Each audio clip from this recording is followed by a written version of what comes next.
자, 여러분들, 전 지금 말레이시아에 있습니다. 전 지금 말레이시아에 있고, 많은 분들이 제가 어디 있는지 잘 모르시던데, 저 지금 말레이시아 쿠알라룸푸르에 있습니다.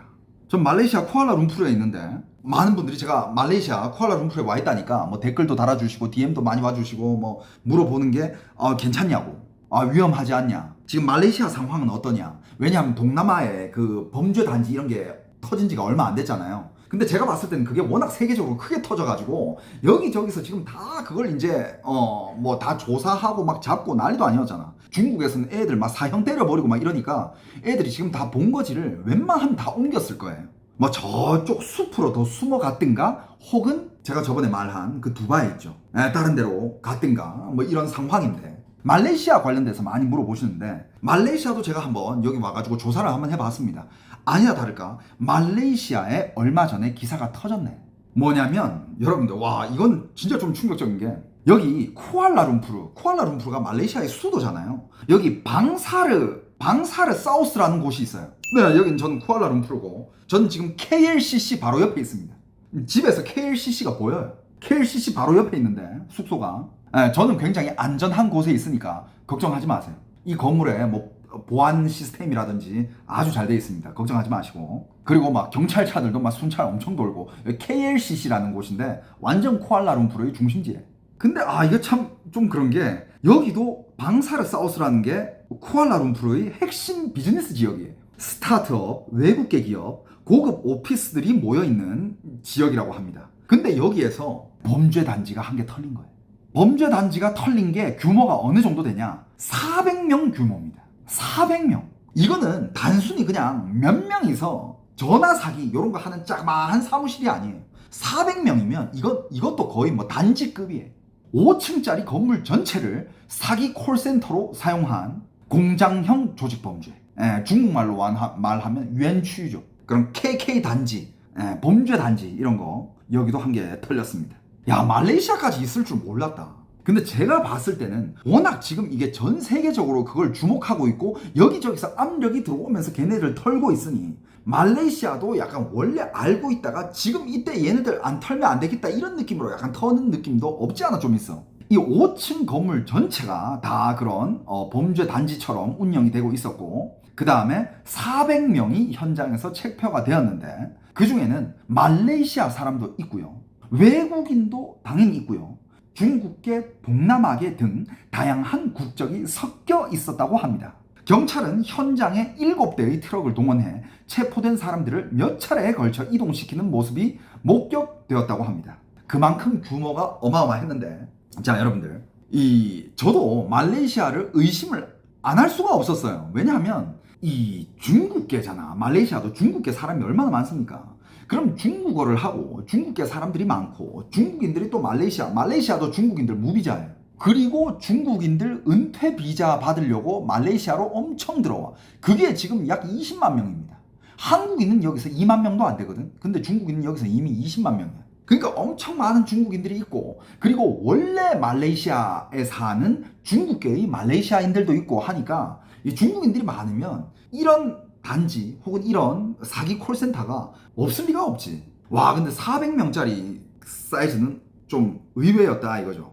근데 여기서 한 개 짚고 넘어가야 될 포인트는, 이게 다른 무슨 솔직히 그 어디냐, 캄보디아나 혹은 저쪽 다른 동남아 국가에서는 숲속이나 저쪽 국경 지역이나 이런 구석탱이에서 발견이 됐잖아요. 근데 여러분들, 말레이시아는 좀 특이한 게, 방사르 사우스는요 지금 여기 신도시형 IT 스타트업 허브입니다. 여기는 완전 쿠알라룸푸르 중심지에, 한국으로 따지면 여기는 뭐 어디 느낌이지? 약간 테헤란로? 아니면 종로? 막 진짜 스타트업 기업들 막 모여있고 막 그런 느낌이야. 스타트업 허브로 알려진 지역인데, 여기는 높은 임대료, 그 다음에 대기업 본사들이 많이 있고요, 외국계 스타트업도 있고요, 글로벌 컨퍼런스, 고급 레지던스와 호텔도 있고요, 그런 곳이야. 그런데 이런 지역 한복판에서 400명 규모의 사기 조직이 움직였다. 그것도 거기서 이제 범죄 단지, 사기 단지를 운영하고 있었다. 말레이시아 현지에서도 약간 어떤 반응이냐면, 이거는 너무 믿기 어렵다, 이게 진짜냐 라고 어처구니 없어 하는 그게 현지 사람들이 반응입니다. 그리고 이거는 그냥 단순한 400명들 그냥 다 그냥 콜센터 운영하는 사기꾼들이야, 이게 아니에요. 여러분 400명이면 이게 딱 체포하고 보니까 그게 어떤 느낌이냐면 말 그대로 24시간 돌아가는 공장형 구조입니다. 그게 뭐냐? 동남아 사기 조직의 패턴을 보면 딱 이런 거예요. 일단 콜 요원들이 있고, 그 다음에 기술 지원팀이 있어야 되죠. 그 다음에 데이터 분석팀, 해외 송금팀, 관리자, 경비 보안, 조직 브로커, 행정팀. 그러니까 이거 그냥 완전 대기업으로 운영되고 있었던 거예요. 24시간 대기업으로. 여기다가 또 뭐 어떻게 나눠집니까? 낮 근무, 반 근무.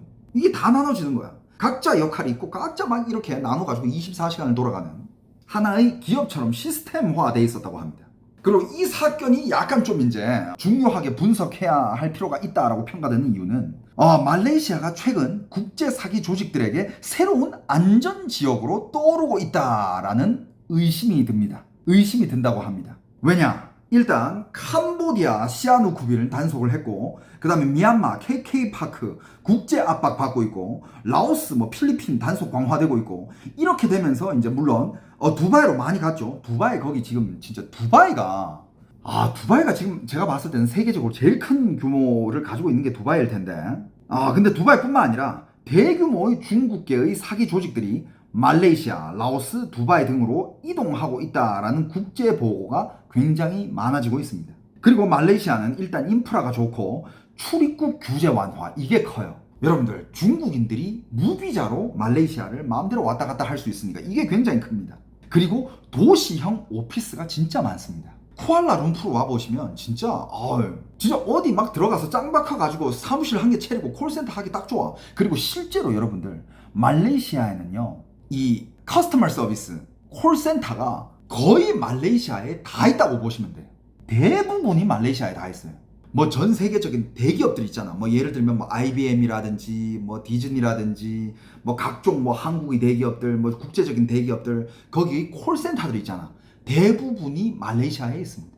말레이시아에 왜 이런 범죄 단지가 들어오기 쉽냐면 일단 인프라가 되게 좋고, 그 다음에 출입국 규제 완화돼 있고요.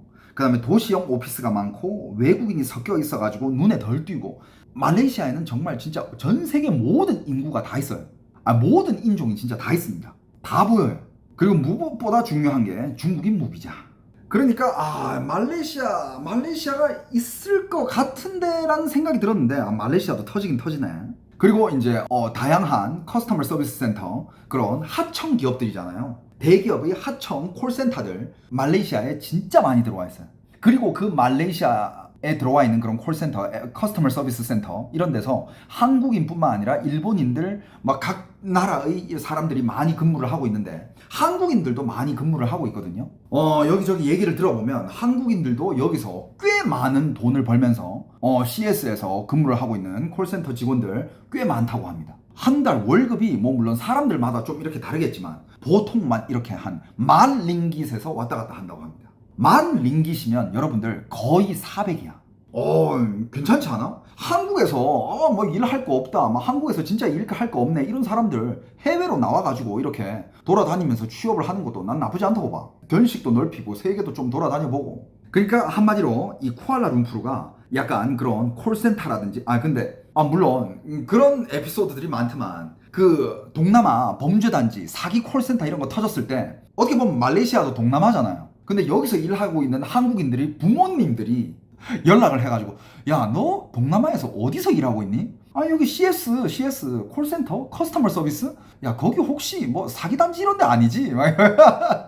그런 질문을 엄청 많이 받았다고 합니다.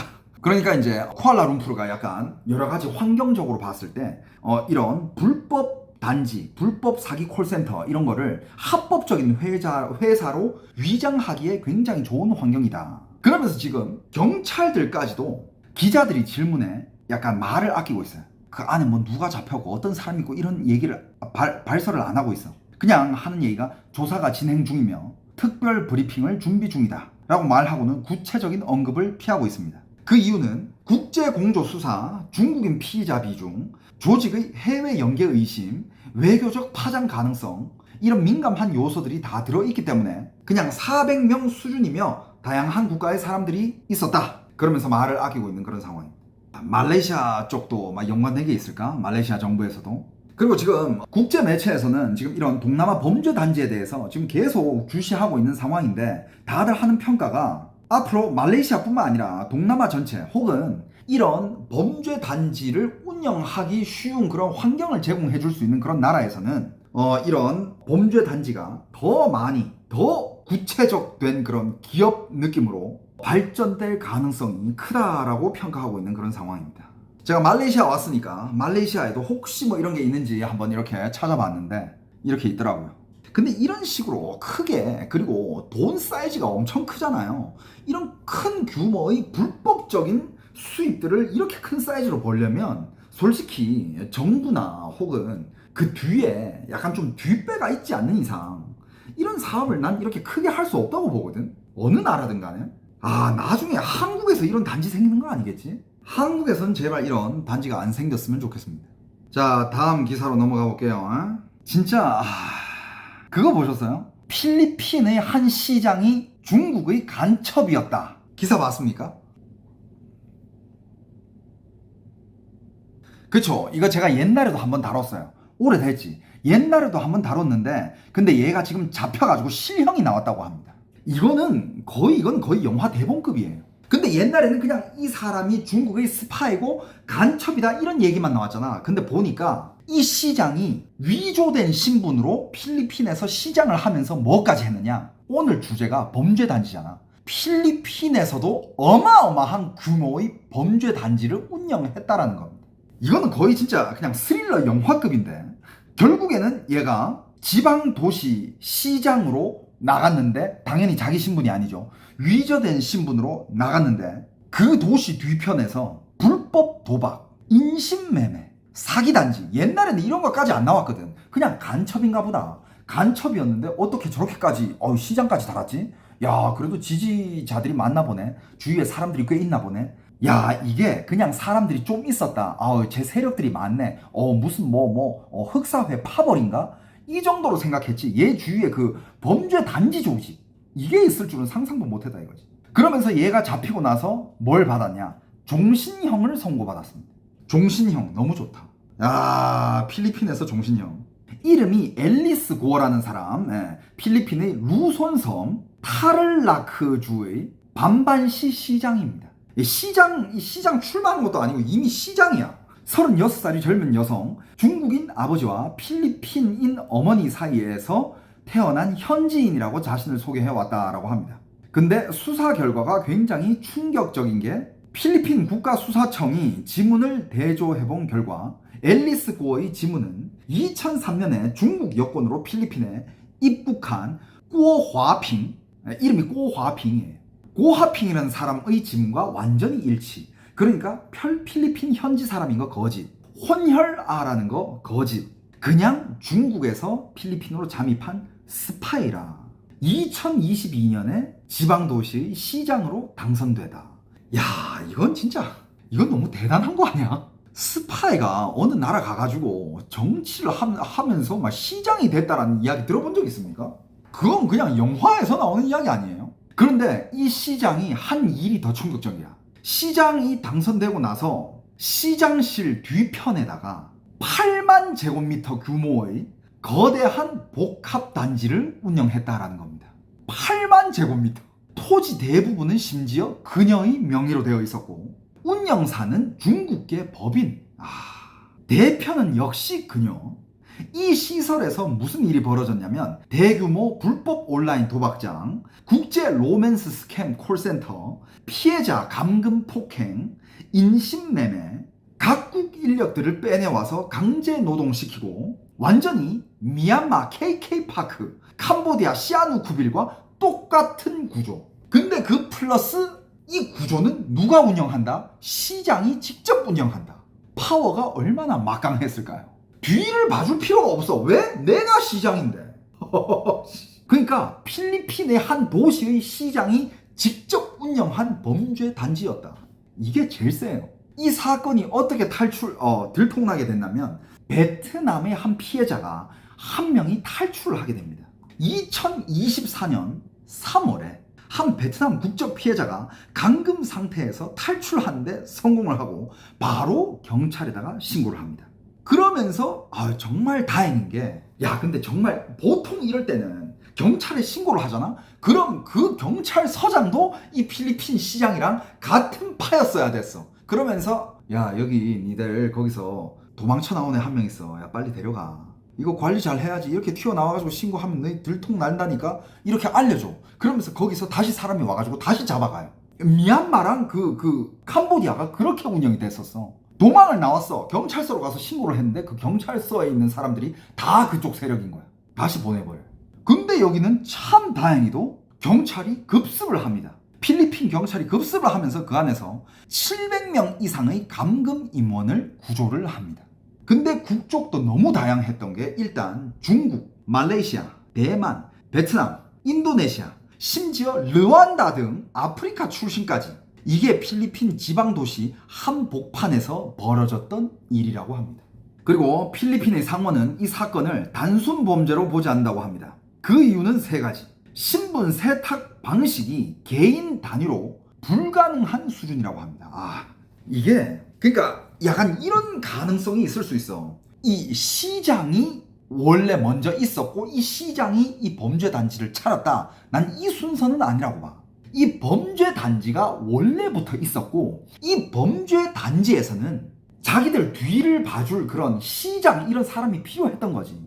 그래서 그냥 중국인을 한 명, 자기들 편의 사람을 한 명 똑똑한 애로 골라가지고 신분 세탁을 해주고 걔를 그냥 시장으로 키운 거야. 약간 무간도 느낌이지. 무간도 이 모르는 사람은 그냥 가서 보세요. 무간도 영화 모르면 안 돼. 무간도가 어떤 느낌이야? 그 조직 폭력, 그 범죄 조직에서 자기들 뒤를 봐줘야 할 사람이 필요했는데 어릴 때 고아를 한 명 데려와가지고 자기 아들처럼 키워. 조직 보스가. 그래가지고 얘를 키워가지고 경찰대학으로 보내가지고 완전 엘리트 경찰로 만들어버려.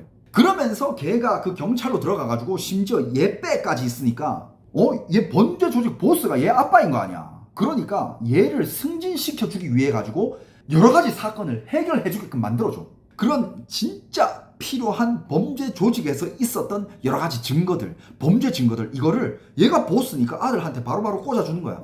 야, 너 요번에 요거 해결해가지고 네가 특진해, 뭐해. 이러면서 아들을 완전 그냥 경찰서에서 완전 높은 간부로 만들어버려. 그러면서 이 조직은 마음 놓고 범죄를 저질러요. 왜냐? 여기 보스의 아들이 경찰서에서 높은 사람이니까. 하지만 이 둘이는 양자 관계니까 혈연 관계는 없어. 그러니까 여기서는 얘한테 정보를 주고 경찰서에서는 또 이 조직 보스한테 정보를 주고 이러면서 같이 해먹어. 아마 그런 스토리가 아닌가 싶어요. 제 생각은. 어떻게 13살짜리 애가 나는 필리핀에 가서 내 신분 세탁을 하고 나는 시장이 될 거야. 이러고 13살짜리가 어떻게 입국을 해? 말이 안 되잖아. 이건 아마 긴 플랜이 아니었을까. 안 그래요, 여러분? 그리고 운영자, 자금줄, 직원 대부분이 중국계였다고 합니다. 그러니까 중국 쪽에서 약간 힘을 쓴 거지. 자금 흐름 이런 것도 중국이랑 다 연결돼 있었다고 조사가 나왔고. 그리고 그때 그 시점이 어떤 시점이었냐면 그 필리핀은 중국과 그 영유권 문제로 굉장히 갈등이 심하잖아요. 그런 상황에서 필리핀 지방 정부에서 중국인이 잠입해 시장이 되었다. 필리핀 정부는 사실상 앨리스 고어를 중국 정보기관과 연결된 스파이로 판단을 하는 거죠. 이거는 단순한 그냥 혼자의 범죄도 아니고 그냥 범죄 조직들이 범죄도 아니고 이건 중국 정부와 연관이 되어 있다. 이렇게 판단을 짓는 겁니다. 그리고 여러분들 이 꼬화빙이라는 이 여자는 이게 들통나고 나서 도망을 다녔잖아. 도주했었어요. 바로 잡히지 않았어요. 그때. 말레이시아, 싱가포르, 인도네시아 이렇게 동남아 3개국을 돌아다니며 은신을 했다고 합니다. 그러다가 결국 2024년 9월에 인도네시아 자카르타에서 체포가 된 거예요. 그러면서 이제 1년 동안 뭐 증거도 수집하면서 재판을 했겠지, 그죠? 그게 이제 2025년 11월 20일 최근이야. 이때 필리핀 법원은 그녀에게 무기징역, 즉 종신형이죠. 이거를 선고를 했고 함께 기소된 중국계 공범 7명도 전원 종신형, 그리고 1,500억 원 규모의 범죄 단지도 몰수를 하고 피해자 보상 명령, 필리핀 정부는 이번 사건을 국가안보 위협 사건으로 분류를 했다라고 합니다. 그런데 이 와중에 중국 대사관은 이 사건에 대한 논평을 거부를 했다고 합니다. 왜 거부했겠어? 중국 대사관은 거기에 대해서 모른 척하고 있는 거야. 아, 우린 거기에 대해서 할 말 없다. 우린 모르는 일이야. 그러니까 이런 일들이 지금 전 세계적으로 퍼지고 있어. 전 세계적으로 퍼지고 있고 터지고 있으니까 그 와중에 중국 정부는 지금 일본이랑 싸우면서 여기저기랑 전랑 외교를 펼치고 있어. 자기들이 전투 늑대라고 뭐 여기저기 대고 막 다 물어뜯고 있어. 그러니까 지금 중국은 전 세계적으로 이미지가 굉장히 점점 안 좋아지고 있고, 안 그래도 안 좋아지는데 더 안 좋아지고 있고, 그냥 전 세계 공공의 적이 되어가고 있어요. 그게 지금 중국이에요. 근데 얘는 일본이랑 싸우지, 호주랑 싸우지, 필리핀이랑 싸우지, 대만이랑 싸우지, 미국이랑 싸우지. 안 싸우는 데가 없어. 중국은 그게 뭐 시간이 얼마나 걸릴지는 모르겠는데 제가 봤을 때 나중에 끝이 안 좋을 것 같아. 인도랑도 싸우고 1대1로 같이 하던 애들 뒤통수 다 쳐버리고, 유럽도 뭐 한 게 터졌어. 오늘 유럽 관련된 것도 있어요. 유럽도 계속 터지고 있어. 근데 여러분들, 이 와중에 한국도 굉장히 잘하고 있는 게 뭐냐면, 한국도 지금 요즘 기사 한번 찾아보시면 나올 겁니다. 한국도 무슨 공공기관이나 혹은 여기저기 뭐 군부대나 뭐 어디 뭐 오피스나 뭐 어디 회사나 이런 데서 지금 중국산 CCTV 이런 것들을 다 빼고 있어요. 그러니까 여러분들, 중국이 외교하는 스타일이 약간 어떤 느낌이냐면, 앞에서는 우린 의리, 우린 친해, 우린 너무 친하지 이러면서 앞에서는 점잖게 이렇게 하는 척하지만 뒤에서 약간 칼 꽂는 스타일이거든. 중국이 한국이랑도, 한국이 한한령 풀어줘 이러니까 중국은 우리는 한한령을 내린 적이 없어. 하지만 뒤에서는 야, 한국 애들 들어와서 공연하는 거, 한국 영화, 뭐 한국 배우들 광고에 쓰는 거 그거 다 허가내 주지 마. 뒤에서 이러면서 앞에서는 우리는 한한령 우리 내린 적 없어. 왜 이래? 이런 느낌이야. 그러니까 한국도 중국이랑은 그렇게 정직하게 외교하면 안 돼. 앞에서는 그냥 다 해줘야 돼. 앞에서는 다 웃으면서 그럼 우리 중국이랑 친하지 그러면서, 뒤에서는 뭘 하고 있냐, 화웨이 장비 이런 것들 빼고 있어요. 근데 이게 한국에서만 그러는 게 아니라 화웨이 장비들, 중국산 CCTV들 이런 거 다 빼고 있어. 다 국산으로 교체를 하고 있는 그 작업을 하고 있고, 이게 한국에서 하고 있는 것뿐만 아니라 유럽에서도 하고 있습니다. 그렇지, 방금 유럽 얘기 누가 했잖아. 유럽에서도 다 하고 있고, 지금 미국에서마저도, 여러분들 얼마 전에 봤죠? 테슬라에서 이제 메이드 인 차이나 부품 이제 없다. 테슬라 안에는 메이드 인 차이나 없다 선언했잖아요. 그죠? 지금 전 세계 추세가 다 그래. 왜? 얘네들이 너무 장난을 치니까. 그 중에서 어떤 장난이 있었냐면, 자 여러분들, 유럽에서는 지금 뭐가 퍼졌냐, 유럽에서 이게 터졌더라. 유럽에는 중국산 전기버스 원격 통제 때문에 공포라고 합니다. 최다 운행 중국 위통사 버스의 백도어, 중국 배터리 전원 공급 시스템 접근 가능, 유럽에서 가장 많이 운행되는 중국 위통사의 전기버스가 원격으로 통제될 수 있다는 사실이 확인되면서 새로운 안보 위협으로 부상하고 있다. 여러분들, 이건 기사를 보자마자 제가 어떤 영화가 한 개 떠올랐는데, 옛날에 이런 영화가 한 게 있었어. 제목은 기억이 안 나는데, 진짜 어떤 회사에서 자기들이 출시한 핸드폰이나 버스나 이런 것들을 다 원격 조종을 할 수 있는 거예요. 근데 이게 만약에 전쟁이 일어나면 어떻게 되는지 알아? 그때 그 영화에서는 그 회사에서 이런 버스라든지 이런 것들을 다 원격 조종해가지고 무기화 시켜가지고 막 돌진시켰어. 그런 영화가 한 게 있었어. 근데 그게 지금 현실이 되고 있다는 거야. 현지 시간 19일 월스트리트 저널 보도에 따르면, 노르웨이 오슬로의 대중교통 운영사 루터는 지난 여름 실험을 통해 중국 업체 위퉁의 전기버스에 백도어가 존재한다라는 결론을 내렸다. 외부 디지털 신호가 차단되는 산악 터널 내 시설에서 중국산 전기버스와 네덜란드산 전기버스를 운행했지만, 위통사의 버스에서만 무선 소프트웨어 업데이트 기능이 확인됐기 때문이다. 이에 루터사는 이론적으로는 중국이 버스에 장착된 심카드를 통해 배터리 및 전원 공급 제어 시스템에 접근할 수 있다라고 밝혔다.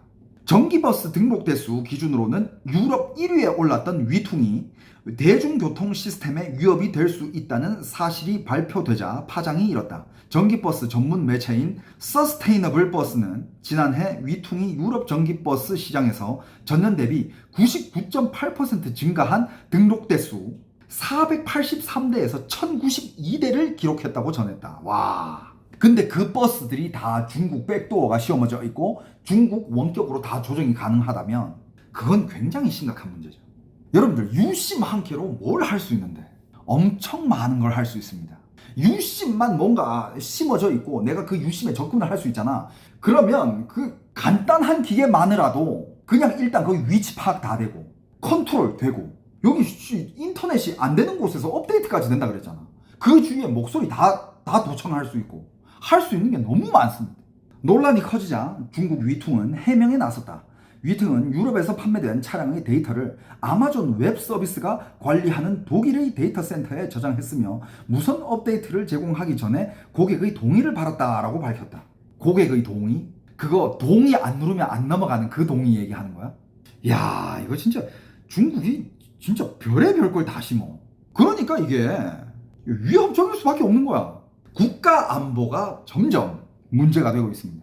자, 여러분들 지금 전 세계적으로 중국의 장비들, 중국의 메이드 인 차이나가 들어간 약간 좀 이제 기술 함량이 높은 장비들을 다 빼고 있는 그런 추세야.